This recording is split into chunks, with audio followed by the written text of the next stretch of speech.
Hello hi नमस्ते नमस्कार प्रणाम कैसे हैं भाई यार। और सब आशा करते हैं आप सभी स्वस्थ होंगे, मस्त बेहतरीन ज़बरदस्त होंगे। जैसा कि मेरे साथी हम लोग आपकी 12वां लेसन पढ़ के समाप्त कर चुके हैं। आज आज आपका फिजिक्स का आखिरी लेसन होने वाला है, हमारा पर्यावरण। और हमारा पर्यावरण में केवल थ्योरी आती है लिखने के लिए, तो इसके बारे में विशेष ध्यान दीजिएगा आप सभी। तो आज हम लोग पढ़ने वाले हैं बहुत ही शानदार टॉपिक, हमारा पर्यावरण। ठीक है, तो और फास्ट ट्रैक रिवीजन है ये।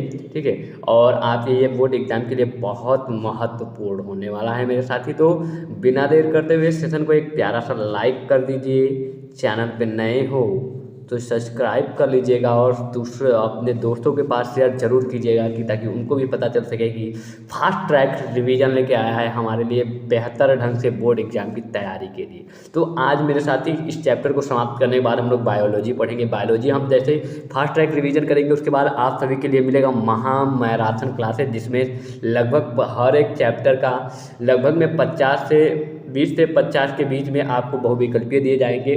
अति लघु उत्तरीय प्रश्न, दीर्घ उत्तरीय प्रश्न, हर एक प्रश्न आपको कराए जाएंगे। साइंस में आपको टेंशन लेने की जरूरत नहीं है मेरे साथी। जब तक है आपके साथ SW तब तक आपको चिंता करने की कोई ज़रूरत नहीं होती है। तो आशा करता हूँ कि आपने इस सेशन को प्यारा सा लाइक जरूर कर दिया होगा। और बिना देर करते हुए हम क्लास की तरफ बढ़ते हैं। आज का क्लास बहुत ही शानदार होने वाला है और आज की क्लास में हम सब कुछ ख़त्म करने वाले हैं। ठीक है, हमें क्या पढ़ना है क्या नहीं पढ़ना है ये सब बहुत मायने रखता है मेरे साथी, क्योंकि एग्ज़ाम आपके करीब में है और हमें वही पढ़ना चाहिए जो हमें लगे कि हाँ ये आ सकता है। ये फास्ट ट्रैक रिवीजन आप देख सकते हैं 2025 में भी कुछ क्वेश्चन इससे आते हैं। ठीक है, तो आइए पढ़ते हैं आपका अध्याय 13, हमारा पर्यावरण। ठीक है, तो सबसे पहले इसमें जान लेते हैं कि ये हमारा पर्यावरण में क्या पढ़ा जाएगा। तो इसमें एक चीज़ लिखी हुई है, देखिए कि जीवों के चारों ओर उपस्थित वह क्षेत्र जो उन्हें घेरता है। क्या होता है कि जीवों के चारों ओर, जैसे हम लोग हैं, हमारे चारों ओर जो क्षेत्र घिरा हुआ होता है तथा उसकी जैविक क्रियाओं के प्रत्यक्ष या अप्रत्यक्ष रूप से प्रभाव डालता है, पर्यावरण कहलाता है। अगर पर्यावरण के बारे में पूछ लिया जाए तो हमारे साथी जो हमारे चारों ओर, जैसे हम पृथ्वी पे हैं, चारों ओर जो वातावरण है, यानी कि जो हरियाली है, हरी भरी चीज़ें हैं जिसकी वजह से प्रत्यक्ष रूप से हमें दिखाई दे या फिर नहीं दिखाई दे, वो सब क्या है हमारे लिए पर्यावरण है। ठीक है, पर्यावरण समझ में आ गया। ये तो फिलहाल सिंपल सा टॉपिक रहा कि पर्यावरण क्या है, तो हम लोग जानेंगे पर्यावरण ये होता है। चलिए अपने हेडिंग पे चलते हैं। बहुत ही शानदार हेडिंग है, जैसा कि आप लोगों ने पढ़ा भी होगा और हम आज रिवाइज कर रहे हैं, तो आपको लगेगा कि हाँ ये हम पढ़े हैं, क्या फालतू पढ़े। लेकिन अगर मेरे साथी, अगर मैंने जिस तरह से ये PDF जितने मेहनत से बनाया है, जैसे भी बनाया है, बहुत सोच समझ के बनाया है, अगर PDF को आप अच्छे से लर्न कर रहे हैं, याद कर रहे हैं, तो आपको बोर्ड एग्जाम लिखने में कोई दिक्कत नहीं होने वाली है। तो देखिए, अपशिष्ट पदार्थों के प्रकार एवं हमारे पर्यावरण का पर उनका प्रभाव। जो अपशिष्ट पदार्थ है उनका कितने प्रकार के होते हैं और हमारे पर्यावरण पर उनका क्या प्रभाव है, तो ये ध्यान से देखिएगा कि हम अपने दैनिक जीवन में अनेक अनुपयोगी या अवांछित वस्तुओं का निष्कासन करते हैं। ठीक है, जिसे अपशिष्ट कहते हैं। जिसे क्या कहते हैं? अपशिष्ट कहते हैं। उदाहरण के तौर पे आप लीजिए, मार्केट जाते हैं, मार्केट से कोई सामान लाते हैं, सामान में आप लाते हैं थैली में, थैली फट जाती है, उसको क्या कर देते हैं? फेंक देते हैं। वो क्या है? एक अपशिष्ट पदार्थ है। ठीक है, अब देखिए, अपघटन के आधार पर अपशिष्ट दो प्रकार की है जो निम्न है। अपशिष्ट पदार्थ आपके दो प्रकार की होती है, एक जैव निम्नीकृत अपशिष्ट और एक अजैव निम्नीकृत अपशिष्ट। तो सबसे पहले हम देखेंगे जैव निम्नीकृत अपशिष्ट क्या होता है। ठीक है, यहाँ पे देखिएगा कि जैव निम्नीकृत अपशिष्ट क्या होता है। तो वह अपशिष्ट जो वातावरण में कुछ समय बाद स्वतः ही ऊष्मा या सूक्ष्म जीवों की क्रियाओं द्वारा अपघटित हो जाता है, नष्ट हो जाता है या फिर अपघटित हो जाता है, जैव निम्नीकृत अपशिष्ट कहलाता है। उदाहरण के तौर पे फल हो गया, आपके सब्जियां हो गई, छिलके हो गए, मल हो गए आदि। जैसे फल, सब्जी या फिर छिलके, मल मूत्र जो भी होता है वो कुछ समय पश्चात धीरे धीरे अपने आप वो नष्ट हो जाएगा। ठीक है, लेकिन अजैव निम्नीकृत क्या होता है? वो लंबे समय तक रहता है। तो आइए उसको भी पढ़ लेते हैं। नंबर दूसरा आपका क्या कह रहा है कि अजैव निम्नीकृत अपशिष्ट वे अपशिष्ट जो अपघटन क्रियाओं द्वारा विघटित होकर उपयोगी पदार्थ में परिवर्तित नहीं होती हैं, ठीक है, उपयोगी पदार्थ में परिवर्तित नहीं होती हैं, उन्हें हम क्या कहते हैं, अजैव निम्नीकृत अपशिष्ट। जैसे कि कचरा प्लास्टिक, आप कचरा प्लास्टिक रख दीजिए, फेंक दीजिए, वो लंबे समय तक वो नष्ट नहीं होते हैं, इसे ही हम क्या कहते हैं, अजैव निम्नीकृत अपशिष्ट। क्या मेरे साथी को दो टॉपिक समझ में आई, एक जैव निम्नीकृत और एक अजैव निम्नीकृत अपशिष्ट के बारे में। ये क्वेश्चन अगर आ जाए तो आप लिख सकते हो, उदाहरण देख लोगे तो ध्यान से समझ जाओगे कि जैव निम्नीकृत क्या है, अजैव निम्नीकृत क्या है। अब बात आती है मेरे साथी पारितंत्र की, तो ये भी हमारे लिए बहुत मोस्ट इम्पॉर्टेंट टॉपिक है आप सभी के लिए, पारितंत्र भी, ठीक है।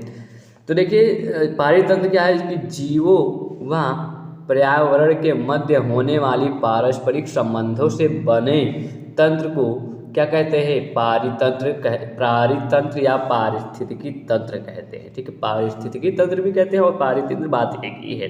तो एक क्या होता है कि जीवों की जो हमारे बीच और वातावरण के जो पारस्परिक जो संबंध होता है तो वही क्या है, पारितंत्र कहलाता है। इकोसिस्टम शब्द का सर्वप्रथम प्रयोग इकोसिस्टम शब्द का प्रयोग क्या है, इकोसिस्टम शब्द का प्रयोग सर्वप्रथम A.G. टेस्ले होगा, ठीक है, टेस्ले ने 1935 ईस्वी में किया था। ये बात विशेष प्रकार से आप लोग ध्यान रखिएगा, यह आ सकता है कि इकोसिस्टम शब्द का सर्वप्रथम प्रयोग किसने किया था, तो A.G. टेस्ले ने 1935 ईस्वी में किया था। आपके लिए जानकारी बहुविकल्पीय में आ सकता है, तो इसलिए जरूरी था, इसलिए मैंने यहाँ पे रख दिया। आगे देखिए पारिस्थितिकी तंत्र के घटक क्या है, पारिस्थितिकी तंत्र के घटक क्या होते हैं, तो यहाँ देखिए पारिस्थितिक तंत्र का निर्माण दो घटकों के मिलने से होता है, जो अजैव घटक तथा जैविक घटक, जो अजैव घटक या जैविक घटक से होता है, ठीक है। नंबर 1 यही पे हेडिंग हमने एक डाल रखा है, पॉइंट है, ये हेडिंग नहीं है, ये पॉइंट है इसी में, कि जैविक घटकों में जीवों को सम्मिलित किया जाता है। जैविक घटकों में क्या होता है, जीवों को सम्मिलित किया जाता है, जैसे कि पादप, जंतु, जीवाणु आदि। पोफड़ के आधार पर जैविक घटकों को 3 भागों में बांटा गया है, ठीक है। पोफड़ के आधार पर जैविक घटकों को 3 भागों में बांटा गया है। अब वो भाग कौन कौन से हैं, देखिए आपके समक्ष हैं। नंबर 1 क्या है, उत्पादक, पहला भाग उत्पादक है। वे सभी जीव जो सूर्य के प्रकाश एवं क्लोरोफिल की उपस्थिति में प्रकाश संश्लेषण के द्वारा सरल अकार्बनिक पदार्थ से जटिल कार्बनिक पदार्थ जैसे शर्करा का निर्माण करते हैं, स्वपोषी या उत्पादक जीव कहलाते हैं। क्या कहलाते हैं, उत्पादक जीव कहलाते हैं। इसके अंतर्गत समस्त हर पादप, प्रकाश संश्लेषण, जीवाश्म, जीवाणु तथा साइनोबैक्टीरिया आते हैं। ये विशेष प्रकार से आप ध्यान रखिएगा, इसके अंतर्गत ये चीज़ें आती हैं। नंबर 2 देखिए, आप पारिस्थितिकी तंत्र में पढ़ रहे हैं। नंबर 2 है उपभोक्ता, नंबर 2 उपभोक्ता, ठीक है। तो ऐसे जीव जो स्वपोषी घटकों द्वारा निर्मित भोजन से वह अपने पोषण को प्राप्त करते हैं, क्योंकि वह स्वयं अपने के लिए कार्बनिक पदार्थ का निर्माण नहीं कर सकते, विषमपोषी या उपभोक्ता कहलाते हैं, जैसे कि खरगोश, चूहा, मेंढक, शेर, मनुष्य आदि, ठीक है। उपभोक्ताओं के मुख्यतः शाकाहारी, मांसाहारी, सर्वाहारी एवं परजीवी में बांटा गया है। ये विशेष प्रकार से ध्यान रखिएगा। अब इसी में नंबर 3 आपका आता है सूक्ष्म उपभोक्ता या मृतोपजीवी, ठीक है, यानी कि जो सूक्ष्म होते हैं उसके बारे में दिया गया है।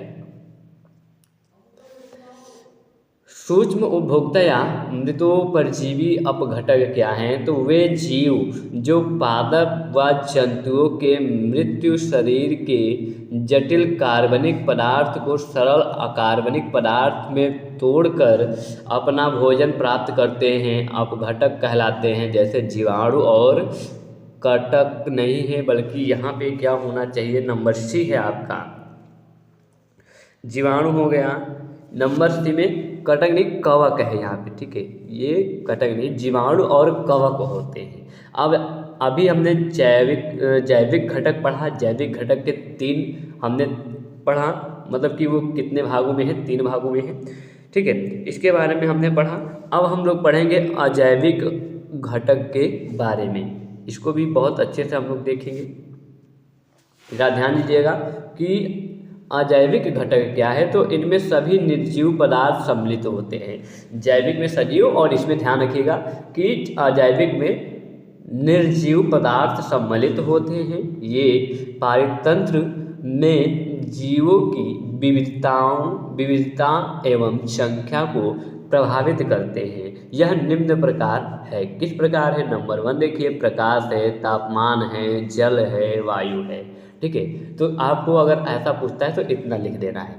अगला हेडिंग आपका बहुत शानदार होने वाला है, खाद्य श्रृंखला। उसके बाद हम लोग पढ़ेंगे खाद्य जाल। ये सब आप लोगों ने पढ़ा होगा, लेकिन मैं इस समय आपको केवल रिवाइज करा रहा हूँ, वो भी जल्दी जल्दी में, ठीक है। तो आइए देखते हैं कि खाद्य श्रृंखला क्या होती है। पारिस्थितिक तंत्र में सभी जीव भोजन ग्रहण करने के लिए एक दूसरे पर क्या होते हैं, निर्भर रहते हैं, ठीक है। और ये एक श्रृंखला बनाते हैं, एक एकादशीय सरल अंतर संबंध श्रृंखला खाद्य श्रृंखला कहलाता है। मेरे साथी, अगर मेरे पास डिजिटल मतलब कि बोर्ड होता है, या फिर इस समय मैं तो आपने फ़ोन से पढ़ा रहा हूँ आप सभी को, अगर मेरे पास होता तो मैं आपको एक ग्राफ के माध्यम से बता देता। जैसा कि आप सभी जानते हैं कि पारिस्थितिकी तंत्र में खाद्य जाल में क्या होता है कि हर एक जीव एक दूसरे पर निर्भर रहता है। जैसे कि आप जानते हैं सांप मेढक को खाता है, सांप क्या होता है, मेढक को खाता है, और उसके बाद से जो सांप को चील खाता है, चील को गिद्ध वगैरह जो भी है छोटी छोटी जंतुओं से, जैसे कि छोटी छोटी जंतुओं को खाते हैं, वैसे ही एक श्रृंखला बनी होती है, उसे ही खाद्य श्रृंखला कहलाती है, ठीक है। यह जीवों के बारे में बताती है कि कौन किसका भक्षण करता है। ये बताएगा कि कौन किसका भक्षण करता है, ठीक है। जैसे कीड़े मकोड़े, छोटे कीड़े को उससे छोटे कीड़े खाते हैं, उससे छींटे, उसके बाद धीरे धीरे बड़े बड़े धीरे, ऐसा एक श्रृंखला बनी होती है। कौन किसका भक्षण करता है, इसके माध्यम से हम यही पता चला सकते हैं। वो भी कैसे? तो एक ग्राफ के माध्यम से, लेकिन फिलहाल मेरे पास ग्राफ तो नहीं है, ठीक है, लेकिन हम पढ़ लेते हैं, समझ लेते हैं, क्योंकि मुझे बोर्ड में यही लिखना है और कुछ नहीं करना है, ठीक है। खाद्य श्रृंखला में भोजन के रूप में ऊर्जा का प्रवाह विभिन्न पदों या स्तरों द्वारा होती है। इन पदों या स्तरों को पोषक स्तर कहा जाता है, ठीक है। अतः खाद्य श्रृंखला के निम्न पोषक स्तर होते हैं। खाद्य श्रृंखला के क्या होते हैं? निम्न पोषक स्तर भी होते हैं। नंबर 1 जिसमें से है कि किसी भी खाद्य श्रृंखला का प्रथम पोषी स्तर क्या होता है? उत्पादक या स्वपोषी पादप होता है, ठीक है। आगे देखते हैं इसी में दूसरा देखिए, वे जीव जो अपना भोजन सीधे ही उत्पादकों या पादपों से प्राप्त करते हैं प्राथमिक उपभोक्ता अथवा शाकाहारी कहलाते हैं, और खाद्य श्रृंखला में द्वितीय पोषी स्तर पर आते हैं, जैसे कि खरगोश, बकरी आदि, ठीक है, खरगोश, बकरी आदि। इसमें नंबर 3 है कि ऐसे जीव जो शाकाहारी जंतुओं का शिकार करके अपने भोजन को प्राप्त करते हैं प्राथमिक स्तर के मांसाहारी या द्वितीय श्रेणी के उपभोक्ता कहलाते हैं, एवं तृतीय पोषी स्तर का निर्माण करते हैं, जैसे कि मेंढक, लोमड़ी, सांप, भेड़िया आदि। चतुर्थ में क्या है? ये खाद्य श्रृंखला के बारे में अभी हम पढ़ रहे हैं। अभी खाद्य जाल के भी बारे में पढ़ेंगे। तो अगर खाद्य श्रृंखला के बारे में लिखने को आए तो आप ऐसा लिख सकते हैं, लिखेंगे ऐसा ही, क्योंकि ये आपके लिए बहुत इंपॉर्टेंट है। मैंने बहुत अच्छे से PDF बनाया हूँ। अब देखिए, चतुर्थ पोषी स्तर के उपभोक्ताओं को द्वितीय मांसाहारी या सर्वोच्च उपभोक्ता भी कहते हैं, जैसे कि मानव, भालू, शेर आदि। क्या ये बात मेरे सभी साथियों को समझ में आया? और कुछ साथी अभी तक सेशन को लाइक नहीं किए हैं मेरे दोस्त, तो मेहनत बहुत लगती है, ठीक है, सेशन को लाइक कर दीजिए। अगर आपको इसका PDF चाहिए मेरे साथी, तो PDF के लिए आपको मेरे पास क्या नाम है, व्हाट्सएप पे मैसेज करना होगा, नंबर मैं लिख दे रहा हूँ, आप उस पर सेंड कीजिएगा, सर PDF 8810 94 92 55। ये मेरा व्हाट्सएप नंबर है मेरे साथी, 8810 94 92 55। इस पर आप क्या कर सकते हैं, इस पर आप सर PDF कर देंगे, उसके PDF आपको तब मिलेगा मात्र 99 रुपीज़, ठीक है। आपको केवल 99 रुपये, आप अगर इस पर PDF के लिए करेंगे तो आपको केवल उस पर स्कैनर दिया जाएगा, आपको 99 रुपये पे करने होंगे और पूरे जितना मैंने पढ़ाया है सब चीज़ का PDF मिल जाएगा, ठीक है, मात्र 99 रुपये में, ठीक है। तो चलिए अपनी अगली हेडिंग की तरफ बढ़ते हैं। अगला हेडिंग क्या है? खाद्य जाल। खाद्य जाल क्या है, ध्यान से समझिएगा कि जब अनेक प्रकार के खाद्य श्रृंखलाएं आपस में जुड़ जाते हैं तो पारितंत्र में अंतर संबंधों का स्वरूप एक जाल की भांति दिखाई देती है। क्या होता है? एक जाल की भांति दिखाई देती है, जिसे हम क्या कहते हैं? खाद्य जाल कहते हैं, ठीक है। आगे देखिए, इसी खाद्य जाल में क्या है? खाद्य जाल में है पारिस्थितिक तंत्र में ऊर्जा प्रवाह।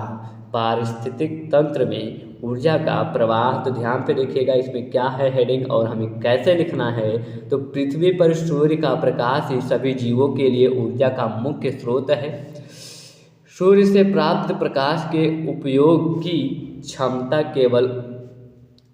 केवल उत्पादकों में होती है। उत्पादक प्रकाश संश्लेषण की क्रिया द्वारा ऊर्जा को रासायनिक ऊर्जा में परिवर्तित कर देता है, जिसे विषमपोषी जंतु या अपघटन भोजन के रूप में प्राप्त होते हैं। अतः पारिस्थितिकी तंत्र में एक पोषी स्तर से दूसरे पोषी स्तर में ऊर्जा का एक दिशीय स्थानांतरण भोजन के रूप में होता है, जिसे हम ऊर्जा प्रवाह कहते हैं। जिसे हम क्या कहते हैं? ऊर्जा प्रवाह है। उसके बाद से छोटी छोटी बिंदुओं में हम लोग लिखेंगे, क्या लिखेंगे कि एक स्थलीय पारितंत्र में हरे पादपों की पत्तियां द्वारा प्राप्त होने वाली सौर ऊर्जा लगभग 1% यानी 1% भाग खाद्य ऊर्जा में परिवर्तित किया जाता है। इसी में लिखे लिंडमान के 10% भाग जो होता है लिंडमान के 10% नियम के अनुसार किसी पारितंत्र में ऊर्जा का एक जीव या पोषी स्तर से दूसरे जीव पोषी स्तर में केवल 10% भाग ही स्थानांतरित होता है तथा यह शेष 90% भाग जीवन द्वारा, ठीक है, जीव के द्वारा होना, अपने स्वयं की विभिन्न क्रियाकलापों जैसे उत्सर्जन, श्वसन आदि में व्याप्त हो जाता है। अगली हेडिंग इसी में है कि जैव आवर्धन क्या होता है। जैव आवर्धन आप लोगों ने पढ़ा भी होगा जैव आवर्धन के बारे में, और कमेंट में बताइए कि कितने लोगों ने जैव आवर्धन के बारे में जानते हैं। कमेंट में बताइए जल्दी, तुरंत, फटाफट। तो आगे देखिए, इसी में क्या है कि कृषि में पीड़कनाशी, ठीक है, पीड़कनाशी एवं हानिकारक रसायन जैसे DDT, BHC, ठीक है, आदि का अत्यधिक प्रयोग किया जाता है या फिर प्रयोग होता है, ठीक है। यह रसायन वर्षा जल के साथ बहकर मिट्टी एवं जल स्रोत में चले जाते हैं।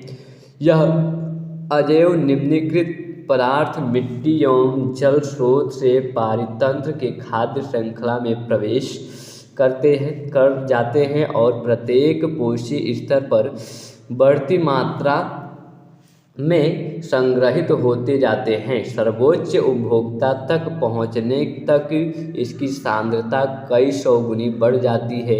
यह घटना जैव आवर्धन या फिर जैविक आवर्धन कहलाती है। यही जो घटना, पूरी घटना आप देख रहे हो, यही क्या कहलाती है आपके, यही पूरी घटना जैव आवर्धन कहलाती है, ये पूरी घटना। ठीक है, चलिए अब आगे बढ़ते हैं। मानव का प्राकृतिक पर्यावरण पर प्रभाव। ठीक है, मानव का प्राकृतिक पर्यावरण पर क्या प्रभाव है? तो वर्तमान में प्राकृतिक संसाधनों के अत्यधिक दोहन, औद्योगिक विकास, वनोन्मूलन, जनसंख्या वृद्धि आदि मानवीय क्रियाकलाप पर्यावरण को बहुत अधिक प्रदूषण एवं असंतुलित कर रहे हैं। इन मानवीय क्रियाकलापों के कारण उत्पन्न मुख्य पर्यावरण समस्याएं निम्नलिखित हैं या फिर निम्न हैं। देखिए, हम लोग बहुत सारे, अगर उदाहरण के लिए बात किया जाए तो हम लोग बहुत सारे ऐसे गलत काम कर रहे हैं, प्राकृतिक के साथ हम लोग छेड़खानी कर रहे हैं जो हमारे लिए बहुत ही नुकसानदायक हो सकता है। ठीक है, जैसे कि वृक्षों को काटना, अभी आपको नया नया सुनने में आया होगा कि एक जो रेगिस्तान और जो रोकता है, छोटे मोटे पर्वत है, उस पर्वत का नाम मुझे नहीं याद है, उसको तोड़ा जा रहा है। तो हम क्या कर रहे हैं, प्राकृतिक चीज़ों से हम लोग मजाक कर रहे हैं, और प्राकृतिक चीज़ों से अगर हम मजाक करेंगे तो प्राकृतिक हमसे ऐसी मजाक करेगी कि हम मजाक करने लायक नहीं रह जाएंगे। ठीक है, अब देखिए इसी में ओजोन परत जो है, आपको पता है कि ओजोन परत हमें पराबैंगनी किरणों से बचाती है। ठीक है, आपको पता है, तो उसके साथ हम कैसा व्यवहार कर रहे हैं ये भी देखिएगा। ओजोन परत का अपक्षय वायुमंडल में भू सतह से लगभग 50 किमी ऊपर संताप मंडल में ओजोन परत O3 गैस है। ठीक है, O3 क्या है, गैस है, ये संताप मंडल में ओजोन पाया जाता है। ये बात ध्यान रखिएगा। एक सघन स्तर पाया जाता है जिसे ओजोन परत कहते हैं। ठीक है, ये तो हम भी जानते हैं। यह गैसीय परत सूर्य से आने वाली हानिकारक पराबैंगनी, ठीक है, पराबैंगनी किरण को अंतरिक्ष में अवशोषित एवं अपरिवर्तित क्या कर देती है। ठीक है, अपरिवर्तित कर देती है, अपरिवर्तित कर जैव मंडल की सुरक्षा करती है। यह यूवी विकिरण मानव में त्वचा का कैंसर उत्पन्न करती है। ये जो यूवी विकिरण होता है, इसका प्रभाव होता है, वो मानव त्वचा को कैंसर उत्पन्न कर सकता है। ठीक है, संताप मंडल में सन 1980 ईस्वी की बात है कि यह प्राण रक्षक ओजोन, जो हमारी प्राणों की रक्षा करता है, पतली होती जा रही है। जानते हो क्यों? ये क्यों पतली होती जा रही है? जिसके ओजोन छिद्र कहते हैं, जो ये पतली होती जा रही है इसे ओजोन छिद्र कहते हैं। ठीक है, और ये किस कारण से हमारे लिए मतलब कि छिद्र होती जा रही है? तो CFSC यानी कि क्लोरोफ्लोरोकार्बन का अत्यधिक उपयोग के कारण करती है। इसका मुख्य कारण मानव द्वारा CFS क्लोरोफ्लोरोकार्बन का अत्यधिक उपयोग से होता है। इस प्रकार से तो हम मजाक कर रहे हैं अपनी प्राकृतिक चीज़ों से। ओजोन परत, सोचिए आप, ओजोन परत का अपक्षय हो रहा है। अगर ऐसा ही रहा तो आने वाले समय में एक दिन क्या होगा, ना हम बचेंगे पढ़ाने के लिए और ना आप बचोगे पढ़ने के लिए। तो इस बात पर हमें विशेष ध्यान देना चाहिए, जागरूक होना चाहिए इस सब चीज़ों को लेकर। ये तो आपके सिलेबस में भी है, लेकिन एक अलग जानकारी भी रहनी आपके लिए ज़रूरी है। ठीक है, अब ध्यान रखिए, ठोस अपशिष्ट तथा इसका प्रबंधन। क्या है? ठोस अपशिष्ट तथा इसका प्रवर्धन। ठोस अपशिष्ट के कारण जल तथा भूमि प्रदूषण होता है तथा इसके अनेक संक्रामक बीमारियां उत्पन्न हो जाती हैं। इसका कारण इसका उचित स्थानांतरण आवश्यक है। वर्तमान में ठोस अपशिष्ट का नियंत्रण के लिए 3R, ये 3R का फुल फॉर्म लिखा हुआ है मेरे साथी, अर्थात 3R अर्थात अपशिष्ट के उत्पादन में कमी लाना, पुरानी वस्तुओं को पुनः उपयोग करना तथा पुनः चक्रण तकनीक के उपयोग, ठोस को बढ़ावा दिया जा रहा है। इसी कारण यह ठोस का प्रबंधन इसलिए क्या करता है, ये प्रकार की क्या ठोस अपशिष्ट है जिसका कारण भूमि के प्रदूषण ये फैला रहा है। ठीक है, आगे देखिए मेरे साथी, अगला है कि अपशिष्ट निस्तारण की विधियां क्या हैं। अपशिष्ट के निस्तारण की विधियां क्या है? तो ठोस अपशिष्ट के निस्तारण हेतु प्रयुक्त मुख्य विधियां निम्नलिखित हैं। इसके हमने कारण बताया, क्या मतलब कि किस लिए ये हो रहा है, और इसका निवारण भी है, क्या निवारण है। इसमें पहला पॉइंट आप लिखेंगे पुनः चक्रण, ठीक है। इसके अंतर्गत पुनः उपयोग में आ सकने वाले अपशिष्टों का अन्य पदार्थों के कच्चे माल के लिए उपयोग किया जाता है, उदाहरण के लिए लकड़ी, लोहा एवं अन्य धातु, कागज, रबड़ आदि। नंबर दूसरा है कंपोस्टिंग। कंपोस्टिंग इसके अंतर्गत संक्रामक जैव निम्नलिखित अपशिष्टों जैसे घरेलू कचरा हुआ, आपके चमड़ा, पादप अपशिष्ट आदि का उपयोग भूमि में दबाकर खाद्य निर्माण के लिए किया जाता है। और नंबर तीसरा है आपके लिए जैव गैस उत्पादन, ठीक है, क्या है, बायोगैस प्रोडक्शन। कुछ आप जानते हैं कि कुछ जगहों पर खाद्य एवं जैव गैस निर्माण हेतु वाहित मल एवं अन्य जैविक निम्नलिखित अपशिष्ट का प्रयोग किया जाता है। ये सब इसके निस्तारण की विधियाँ हो सकती है मेरे साथी, ठीक है। आगे देखते हैं। तो यहीं पे थैंक यू सो मच, यहीं पे आपका क्लास क्या होता है, आज का रिवीजन समाप्त होता है। मैंने जितना भी ये पॉइंट मैंने लिया है मेरे साथी, मैंने बहुत सोच समझ के लिया है, क्योंकि मुझे पता है कि मुझे वही चीज़ पढ़ाना चाहिए जो बच्चों के काम आए, ठीक है। आपके ये 100% अगर आप इस चैप्टर तैयार कर रहे हैं तो इस चैप्टर से जो भी आएगा आप करके जाएंगे। मैंने जो PDF बनाया है बहुत सोच समझ के बनाया है, और कई टॉपिक को देख के बनाया है कि हाँ कहाँ से देखा जाए 2023, 24, 25 का, ठीक है। तो अगर आपको क्या चाहिए, अगर इसका PDF चाहिए मेरे साथी, तो आप सिंपल सा आप मुझे व्हाट्सएप कीजिएगा किस नंबर पे, 88 10 94 92 55। इस पर आप टाइप कीजिएगा व्हाट्सएप पे सर PDF। उसके लिए आपको जब आप PDF के लिए टाइप करेंगे तो वहाँ पे आपको सिंपली सी स्कैनर एक दिया जाएगा गूगल पे का, ठीक है। तो उस पर आपको मात्र 99 रुपीज़, ठीक है, 99 रुपये आपको पे करने होंगे, और आपको जितना भी पढ़ाया गया है, जो भी मेरे पास PDF है, हर एक PDF बिल्कुल उतने ही 99 रुपये में दे दिया जाएगा, वो भी केवल साइंस का, फिजिक्स, केमिस्ट्री, बायोलॉजी, हर एक चीज़ का। इस समय तो हम लोग फिजिक्स ख़त्म किए हैं, फिजिक्स के बाद अब हम लोग कल से बायोलॉजी पढ़ेंगे मेरे साथी। तब तक के लिए मिलते हैं एक नई शानदार क्लास में। वीडियो अच्छी लगी हो तो प्यारा सा लाइक करके दोस्तों के पास शेयर जरूर कर दीजिएगा। चैनल पर नए हो तो आप चैनल को सब्सक्राइब कर लीजिएगा। इस चैनल पर मैं नया एजुकेटर हूँ मेरे साथी, मैं नया पढ़ा रहा हूँ, इसलिए मात्र आपसे 99 रुपये इसलिए रहा हूँ ताकि मेरी जो खर्चे हैं, जैसे कि जो भी खर्चे हैं छोटे मोटे, वो पूर्ण हो सके, ठीक है। नहीं तो मैं आपसे 1 रुपये भी नहीं लेने वाला था, ठीक है। तो मिलते हैं फिर एक नई क्लास में, तब तक के लिए थैंक यू सो मच, धन्यवाद, बाय बाय, टाटा।